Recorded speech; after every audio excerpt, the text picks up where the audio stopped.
Phone की घंटी बज रही थी। मोहित ने घड़ी देखी। सुबह के 7 बज रहे थे।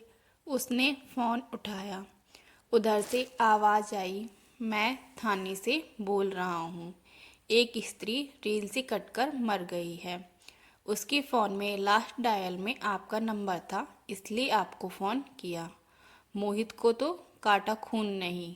रात तो मौसी से बात हुई थी। बेहद उदासी भरी हताश सी बातें कर रही थी। कल जो कुछ घर में हुआ बता रही थी। आवाज़ में भी बहुत कमजोरी थी, लेकिन वो थका हुआ था। उसने कह दिया, मौसी कल शाम घर आकर विस्तार से बात करूँगा।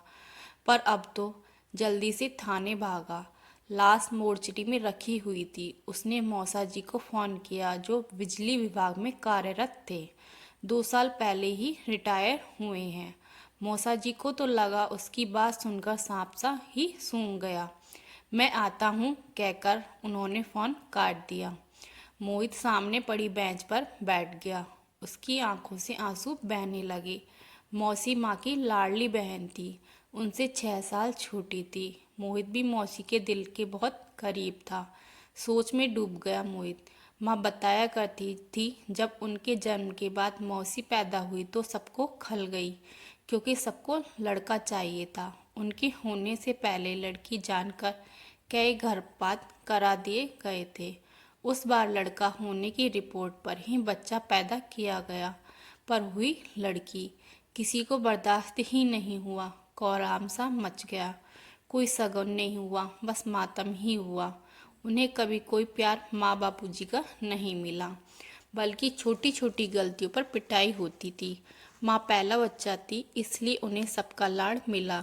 बाद में कई गर्भपात के बाद छोटा भाई आने पर तो उनकी हालत और ख़राब हो गई। एक तरह से नौकरानी वाली ही हो गई। स्कूल तो भेजा गया, उन्हें पढ़ाई की कोई सुविधा नहीं दी। उन्हें स्कूल जाते जाते काम, स्कूल से आते ही फिर काम ही काम। बस माँ ही बहुत प्यार करती थी उन्हें। माँ बताती थी, एक बार मौसी ने भूख लगने पर भाई के लिए रखा हुआ सेब खा लिया। फिर तो उनकी वो पिटाई हुई कि दुखी होकर मौसी ने गेहूं में रखी सल्फास की गोलियां खा ली। वो तो माँ ने देख लिया। पुलिस के डर के मारे जैसे तैसे उन्हें बचाया गया।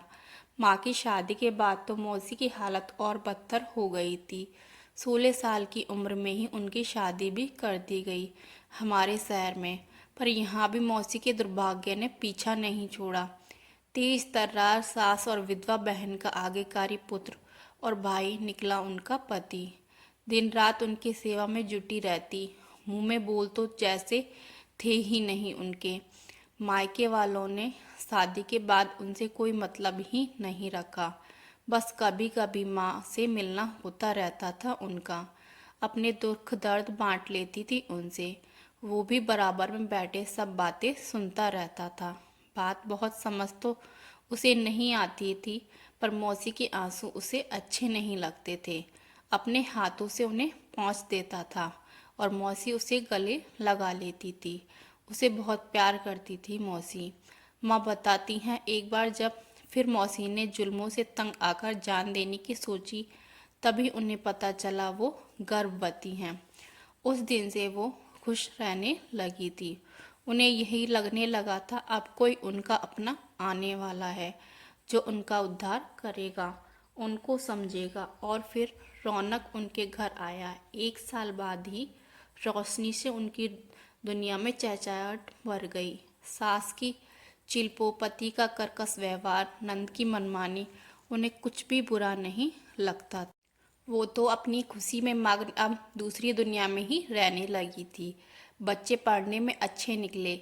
लड़का बैंक अफसर और बेटी इंजीनियर बनी। बेटी की शादी उसके जॉब में आते ही कर दी। वो अपने घर में खुश थी, नौकरी और अपनी ससुराल में व्यस्त। मौसी भी उसे कुछ बताकर दुखी नहीं करना चाहती थी। एक बहुत बड़ा झटका मौसी को तब लगा, जब उनकी बड़ी बहन यानी उसकी माँ अचानक चल बसी। बहुत फूट फूट कर रोई थी वो। कहती थी, अब मैं अनाथ हो गई। वो तो खुद ही बिल्कुल टूट सा गया था, पर उसने मौसी को गले लगाकर कहा था, मैं हूं ना। उसने ही अपनी शादी में उन्हें फ़ोन खरीद कर दिया था भेंट स्वरूप। ताकि जब चाहे उससे बात कर सके। उनके बेटे ने भी प्रेम विवाह किया। पति तो बिल्कुल भी तैयार नहीं थे। हालांकि उन्हें भी लड़की और उसका परिवार ठीक नहीं लगा, फिर भी बेटे की खुशी के लिए बड़ी लाड़ प्यार से बहू घर पर लेकर आई। पर शायद यहाँ भी उनकी किस्मत दगा दे गई। बहू के पिताजी का कोई काम नहीं था, भाई भी आवारा था। वो तो हर वक्त घर में डेरा डाले रहते और बहू को चढ़ाते रहते। बहू को हर समय ठंडा बुखार। मौसी दिन रात काम करती रहती। बेटे से बात करने की कोशिश की तो बेटे का जवाब सुनकर भौचक्की रह गई। बोला, ये क्या माँ, आपको सबसे प्रॉब्लम रही। पहले अपने माँ बाप, फिर सास, अब बहू। कभी तो एडजस्टमेंट करना सीखो। पापा को भी आपसे इसलिए शिकायत रहती है, कुछ समझती ही नहीं हो आप। मौसी घुटकर रह गई। उन्होंने मन ही मन फैसला कर लिया था कि अब वो किसी से कुछ नहीं कहेंगी। जब बहू के पैर भारी हुए, वो सबसे भारी वक्त था उनका। काम भी सारा करती, ऊपर से बहू के इल्जाम।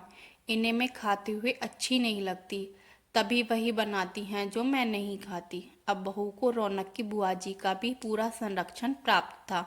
मौसी तो खाने बनाने से पहले बहू से पूछकर आती थी क्या खाना है, पर अगर वो बेटे से ये कहती तो बेटा सही क्यों मानता। उसे भी अब यही लगने लगा था माँ में ही प्रॉब्लम है, तभी कोई पसंद नहीं करता इन्हें। बहू की माँ लोकल होने की वजह से रोज ही बेटी से मिलने आती और ज्ञान बघार कर जाती क्या क्या खाना है। मौसी रसोई में उसे पूरा करने को जुटी रहती। कभी जूस, कभी फल, कभी मेवा, कभी दूध। इसी बीच बेटे का भी ट्रांसफ़र हो गया। पति ने बैठक तक खुद को सीमित कर लिया। मौसी चुपचाप सबकी बातें सुनते हुए कामों में लगी रहती। पर जिस दिन दूध जैसा पोता घर आया, मौसी फिर निहाल हो गई। सब दुख भूल गई, सपने बुनने लगी। पर सपना तब टूटा जब बहू ने पोते को हाथ भी लगाने को मना कर दिया। अब बहू की माँ भी घर पर ही रहने लगी थी, बेटी की देखभाल के नाम पर काम सारा मौसी ही करती। मौसी का शरीर भी टूट गया था, इतना काम नहीं हो पा रहा था। उन्हें बुखार आ गया, तब भी वो काम करती रही। पर कल अचानक बेहोश होकर गिर गई। फिर तो घर में कोहराम ही मच गया। कहा गया जरा काम क्या बढ़ गया, इनका नाटक शुरू हो गया। क्या क्या नहीं कहा गया। उन्हें रौनक की बुआ भी कहने लगी, शुरू से ही आदत है इसकी तो नाटक करने की। बहुत रोई मौसी, और कल रात मौसी उसे फ़ोन करके यही सुना रही थी, पर उसने ठीक से पूरी बात नहीं सुनी। सोचा कल जाकर खुद मिल लेगा, पर शायद उन्होंने मन तभी बना लिया था। उनकी लाश लेकर घर आए तो सुना बुआ, बहू और उसकी माँ कह रही थी कुछ किया तो है नहीं आज तक। रेल से कटकर बदनामी और दे गई, कुल का नाम बदनाम कर गई, घर के लिए बस अभिशाप ही रही। दोस्तों, अगर आपको हमारी ये कहानी पसंद आई हो तो लाइक, शेयर एंड सब्सक्राइब करिए।